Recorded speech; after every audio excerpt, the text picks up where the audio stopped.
actually have a document. Okay, we're on a different bot now, and we're going to try to see if this works or not. Hopefully this bot will keep going as we talk. Should I start over since this is a new recording? Yeah. Okay. So welcome again to the WriteRight workshop. Today we're going to be talking about writer's block and the way that it can manifest.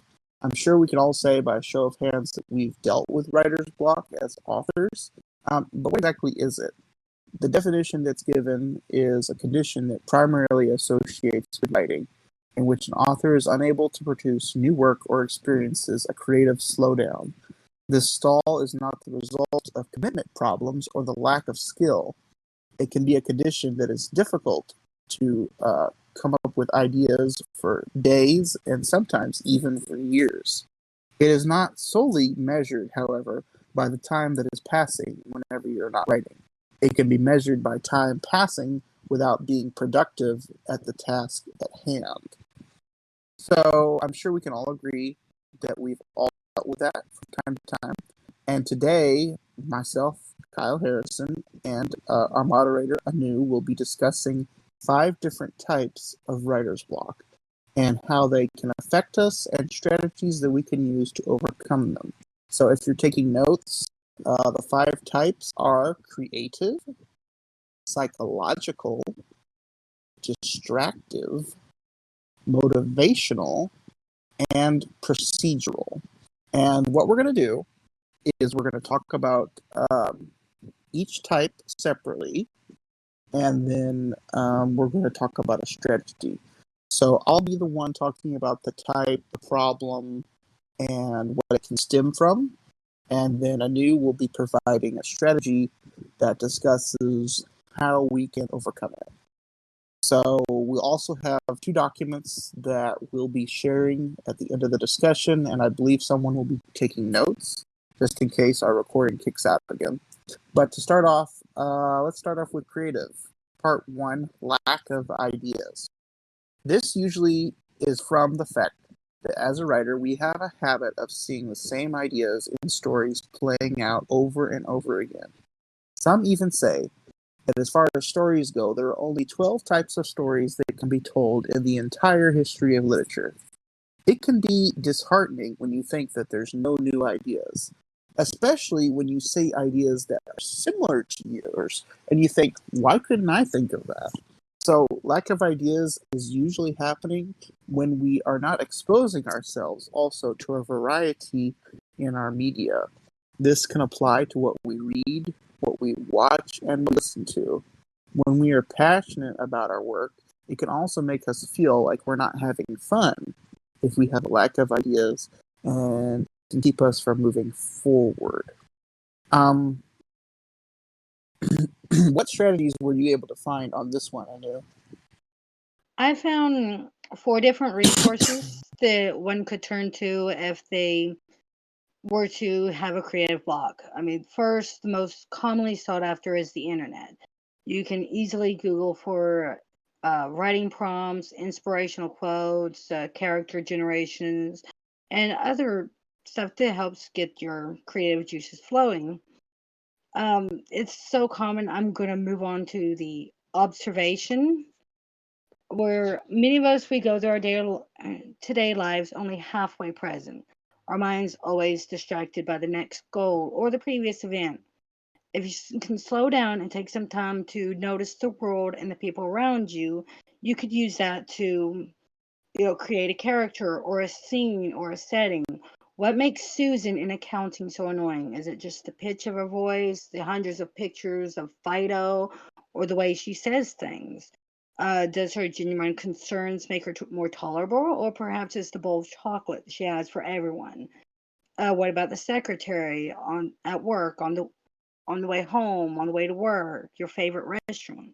You can use day-to-day elements that you interact with to help give more life and flesh to something you're struggling with. Another good inspiration would be interest.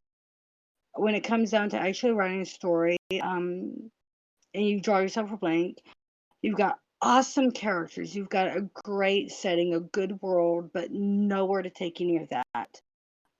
This is where you would look to your own personal interests. What gives you your passion? An old memory from when you was young that you'd like to see played out maybe in a different way, or that you just want to share with other people, or perhaps it's something that's important to you on a moral or spiritual level that you really want to share. A hobby or an event that got you really excited, like Comic Con or a yarn festival.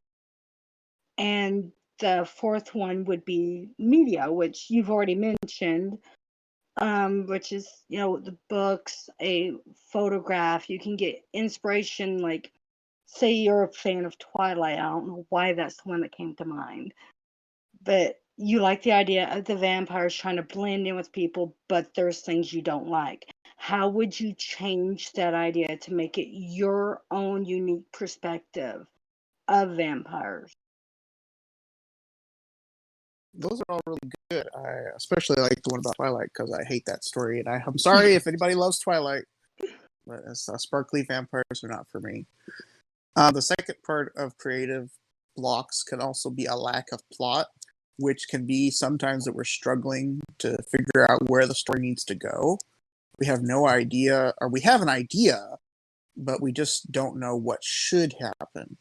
It's natural for us to have a story play out in a lot of different ways in our head, but we need to be careful that we don't get bogged down by differing narratives and it's difficult to pick one.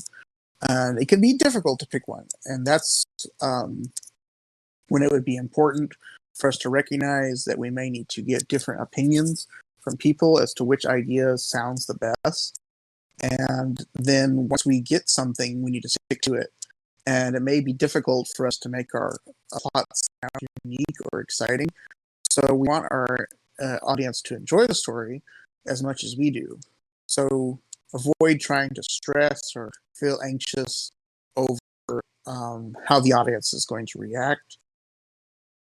It can easily help us to accomplish what we want if we're not too worried about what the audience has to say about our story. I don't know if you had any more notes on lack of plot, or should I go on to the falling flat? Actually, I kind of accidentally did all of my creative in the one go. Oh, okay. Because they can apply to all of them. You can get the inspiration for the plot or the characters from, those four resources. Yes, another thing I wanted to mention about lack of plot that really helps a lot is many authors have mentioned write an outline of your plot of what you want to have happen, and that can be a lot easier to stick to it if you have an outline. And the final, I oh, sorry, go ahead. I do have outline down mentioned under the procedural where I talked about it. So I agree, outline is a good way to help form and stick to your plot. Okay. And by the way, folks, there will be a lot of these that strategies that will repeat themselves. So you'll see that we'll be mentioning some of the same things over again. The final creative block can be what's considered called falling flat. And what that means is when we write something and it doesn't turn out the way that we expected it to, it can be hard for us to overcome it because we're hard on ourselves. And it can make us stop trying to reach our goals if we feel like we failed. Sometimes we set ourselves up to fail by creating unreachable goals, and that can be debilitating. For example, we may say, I'm going to write a best selling novel in a month. But, if you're setting yourself up to fail like that, it's going to happen. So we need to find good motivation to keep going. And it can also be caused by the story getting away from us. And what that means is when our mind wanders and we're just not really focusing on what we want the story to tell, it can be kind of a failure where our audience can be confused by what we were trying to say. Excuse me. The second type of writer's block is psychological. And this time, what I'll do is I'll cover all the different little subparts, and then we'll discuss the entire strategies at once. That makes sense? Yeah, I'm sorry. I thought That's we okay. I thought that we did it that way too, but I'm all confused now. So, first off, psychological is stage fright. None of us want to feel like we're being rejected. So, stage fright can come from a lack of confidence in ourselves. It can be the result of our upbringing, our education, or our lack of education, or even just our own self doubts. It can cripple us and weigh us down. The more that we delay, it's also easier to come up with excuses, especially if we have ever had an incident that we can use it as an example of where things went wrong in the past.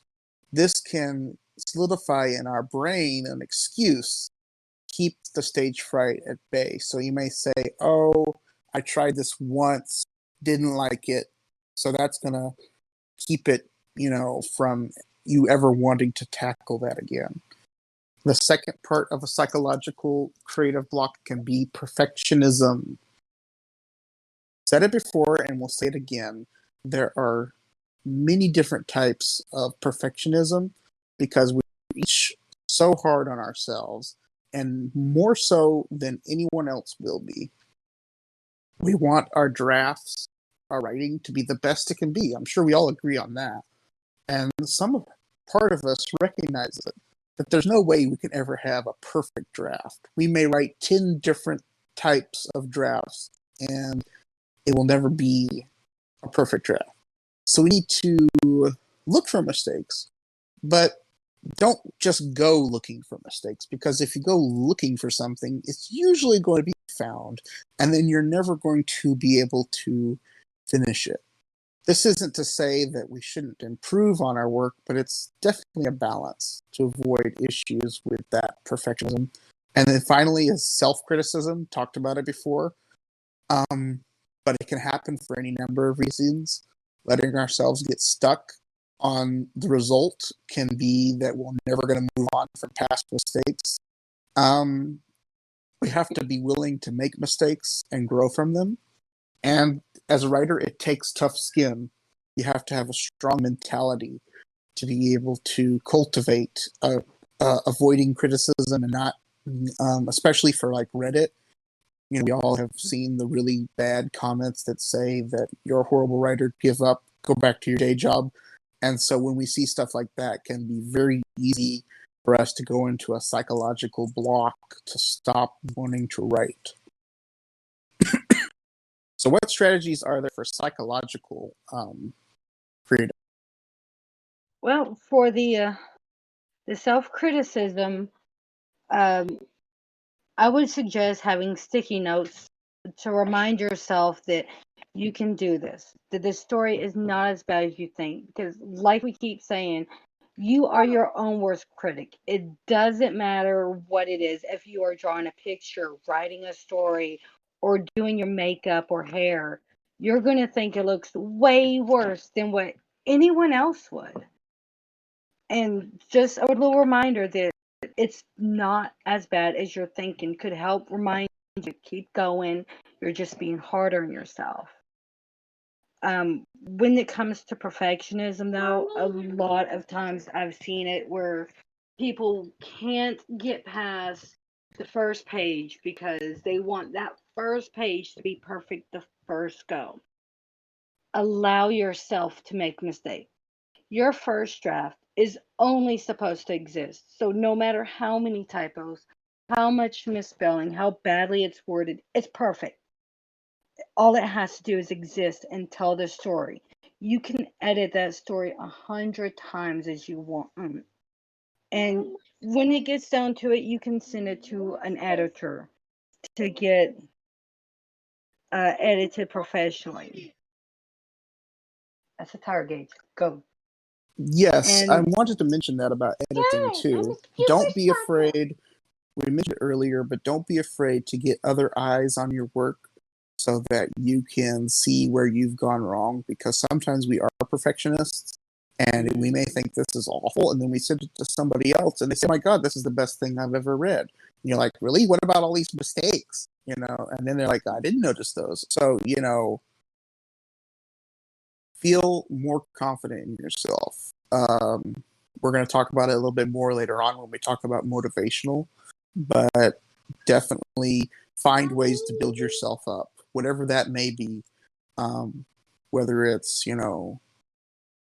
listening to music, watching TV, spending time with family, whatever you need to do to push through that psychological block, because we're all going to have days where we feel down.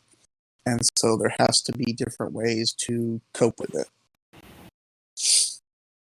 Okay, go ahead. For having other people looking at them, I mean, that can help with your stage fright.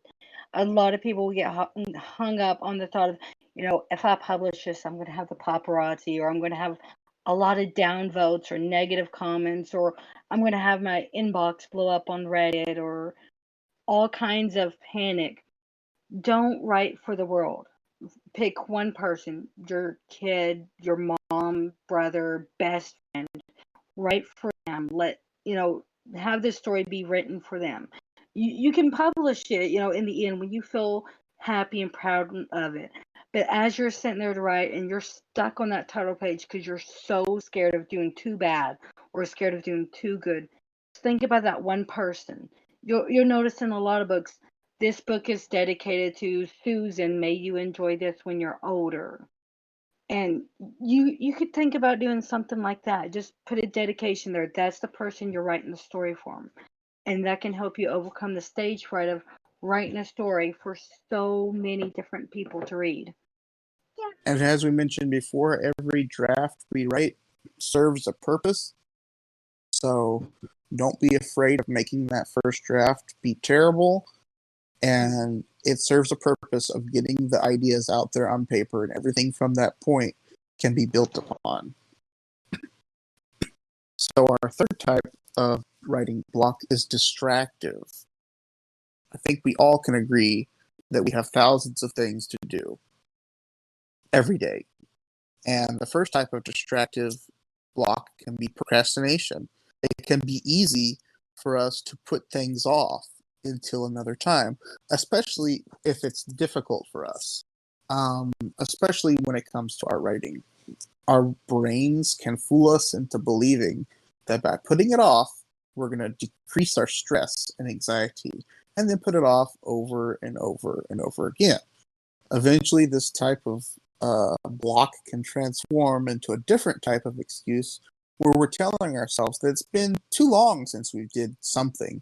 And because it's been so long, there must be good reason why we haven't done it in so long. So it can be a vicious cycle for us to overcome when we're procrastinating and putting it off again and again. It can be difficult to, get back into the swing of things. The second type is interruption. Are you the type that enjoys listening to music as you write, or can't handle background noise at all? Do you prefer night, being alone in the dark? Or do you like to have a particular quiet spot where you go for your creative process? You need to find what works for you, and cannot be something that's easily accomplished sometimes because we're going to experience interruptions all the time. We need to be flexible and learn to not interrupt yourself. You can cause distractions by creating them. There are plenty of ways that we distract ourselves every day. Remember that interruptions will happen, and we need to focus on a strategy that works to overcome them and not allow them to be a complete interruption where we've lost our thought. And speaking of thought, what was I saying? That's right, wandering thought. As a writer, personally, I daydream a lot. And I think a lot of people can agree with that. We have a lot of ideas, and pinning one idea down and deciding what to write about can be difficult. We may be doing more outlining than actual writing, or we may just get lost in thought for the fun of it. It can be sometimes kind of exhilarating for minds to wander and see where they go, but if we don't stay focused, we'll get lost, and then we won't feel like returning to what we were doing. Not to mention, if we don't have a sense of purpose, our writing's going to suffer, And if we write every thought that comes into our head, there won't be any rhyme or reason to any of it. And that's going to be a problem. It'll also be very obvious in our main product because people are going to look at it and they're going to say, what was this person talking about? They went from A to Z and back again, and they don't know what they're talking about. Focused, if possible. What other strategies can you think of to talk about for avoiding distractions? One good way to do it is to make it inconvenient to be distracted. Like go to a place where it's difficult for people to come in and bother you. Or maybe start at a time when it would be difficult for other people to interrupt your concentration.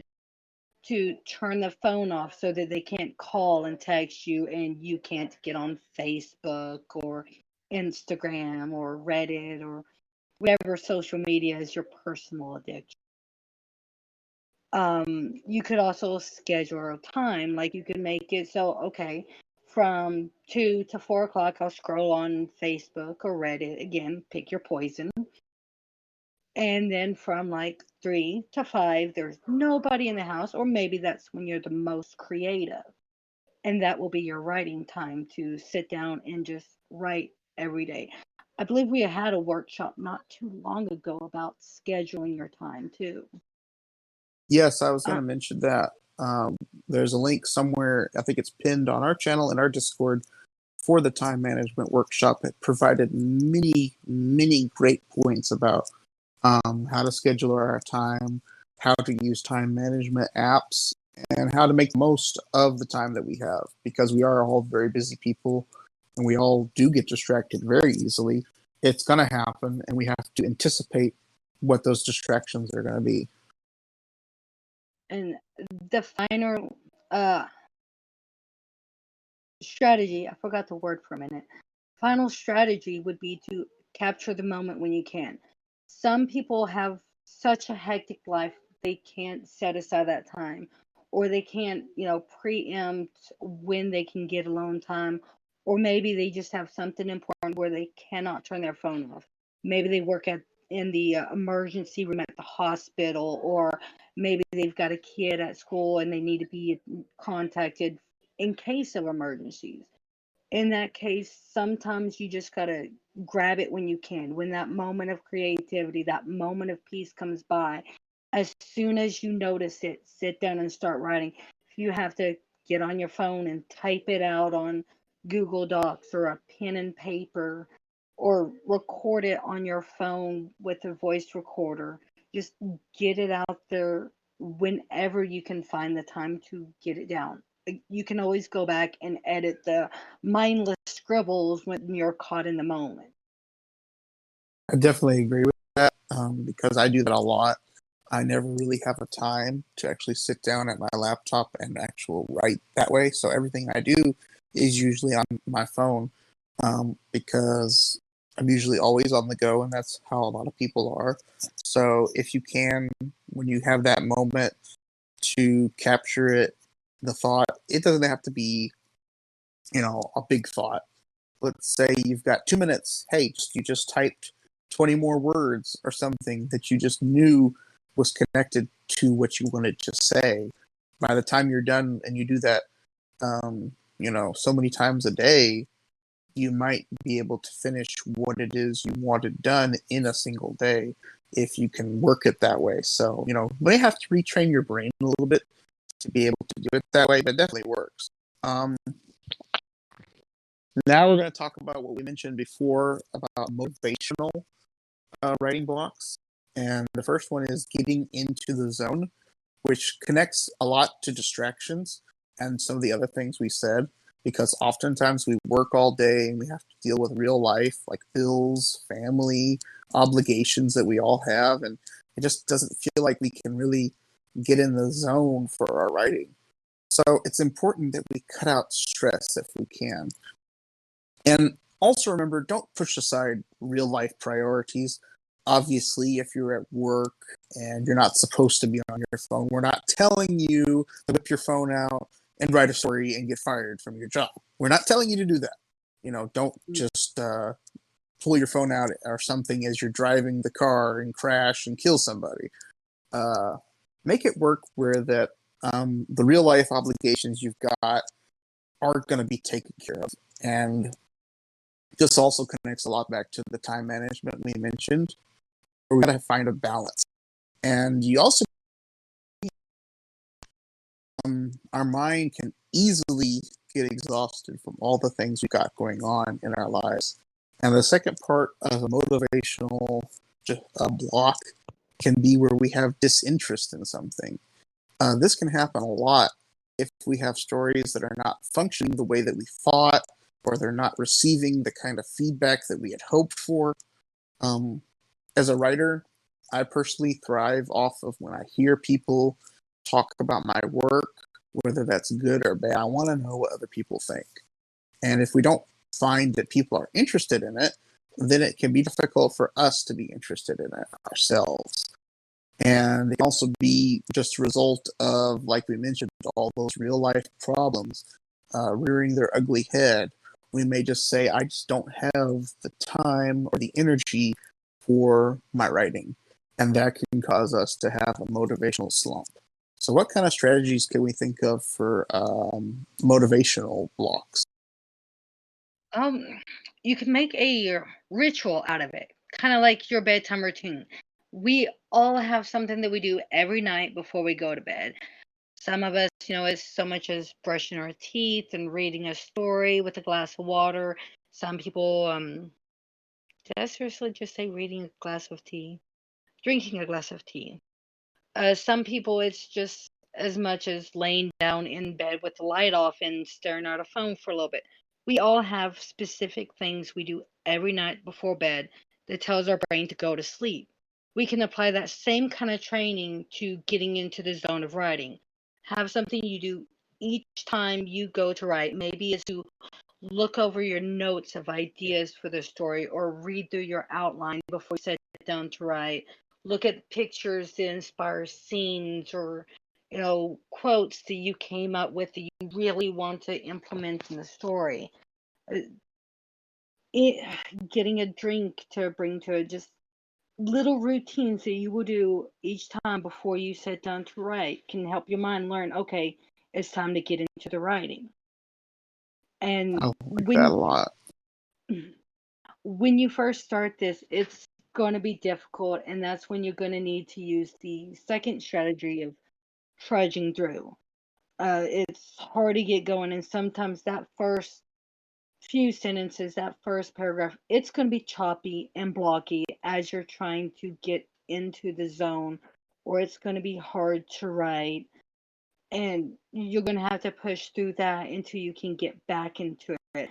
Maybe it's a scene you really don't want to write because it's boring to you or you hate that character. It might be a very necessary scene. You could probably sneak in a little Easter egg there, like maybe a character references Iron Man, or maybe they reference Doctor Who, or whatever show or song that you're really into. You can slip that in there. You can take it out later after you've finished the scene and gotten into it. But you can put it in there as a temporary placeholder to help get you into that scene. I wanted And to when mention, all oh, go ahead, sorry. I was going to say, when all else fails, sometimes it helps to just talk to somebody else about your story. Hearing someone else getting excited about your story or pointing out ideas can help pull you through that motivational. Oh, this person really likes this idea. I really ought to write this up. And you can take that back to, your dedicated audience that you picked out to help with your stage fright. You talk to them about the story, and yeah, I'm writing this for you. You're looking forward to this. All right, I'm gonna sit down, get this in. You're gonna love this. I'm looking forward to writing this out for you. Mm-hmm. And another thing I was going to mention was make sure you're having fun with your writing. It's Yes. hard to be motivated if you don't feel like you're having fun with it. So when you're trudging through, it can be difficult. Uh, you gotta kind of do that because it's just like exercising. When you start exercising, you got to get back into a routine. but also just be careful when you're trudging. Don't push yourself too hard where it becomes what's the word for it? Like a chore where it doesn't feel fun anymore. And so the final writing block is about procedural, which can be difficulty starting a story, difficulty progressing with a story, and difficulty ending the story. 3 different types of procedurals. So the first problem can be we may not know where the story needs to start. And one of the best strategies that I've been told is just write what you feel comes naturally. It doesn't have to be the scene in that story that feels like it's natural to that story. Write that. And then you can work around it. You know, we can figure out, is this the middle? Is this the end? You may write the end first. You don't have to go in order with your writing. And if you are having difficulty starting a project still, even when you try that, another thing you can do is you may just have to move on to a different project. And you may just decide, you know what? I can't write that right now. I'm going to write something else. And it'll help you to kind of, in a way, your brain can subconsciously overcome something where that by the time you work back around to it, it's suddenly not as hard as it was before. Same thing for the progressing story. I know personally this is what I do, is if I'm having trouble getting through or transitioning from one scene to another scene, I just stop. I stop writing it and I take a little break. It's good to take breaks so that your brain doesn't become overwhelmed, and then get back to it in a little bit so that you can feel like you're still accomplishing something. And then finally, the same thing with ending it. We've mentioned this many, many times before, but get feedback about how to end your story. Get feedback about how your story is looking. You know, we have many different ways of getting feedback, not only here at our Discord, but, you know, we've got, you can get feedback on Facebook from friends that you know. You know, there's just all these different ways that you can get feedback about your writing so that you can know exactly what it is that you're doing right and what it is that you're doing wrong. What other strategies did you have written down for procedural? We already discussed the outline of, starting with like the major events you want, which is useful if you're a pantser. It outlines are useful regardless if you're a pantser or a planner. You can just highlight the major events and kind of go naturally, or you can, start with the highlighted events and then do smaller bullets underneath until you get into the most finest details of the story, and as extravagant or minimal as you want. Uh, Probably workshop would be another good one. Having someone, again, another buddy or the person you're writing for, to bounce the ideas off of. You're stuck here. How can I get this person to want to leave this safe haven? How can I drag them out of there? Maybe an outside view or idea will help get you to the story moving, or help okay, yeah, that's a bit extra there at the end, or that's a bit slow at the start. I feel it starts here. And when you're stuck on the procedural, like you're in the middle of the story and you cannot get the character to move, the most common advice I've seen is character driven, to let the character drive the plot. And sometimes it's hard to get the character to just get up and move. They might control how did I phrase this? Your characters may lead the story, but you can control events that will cause a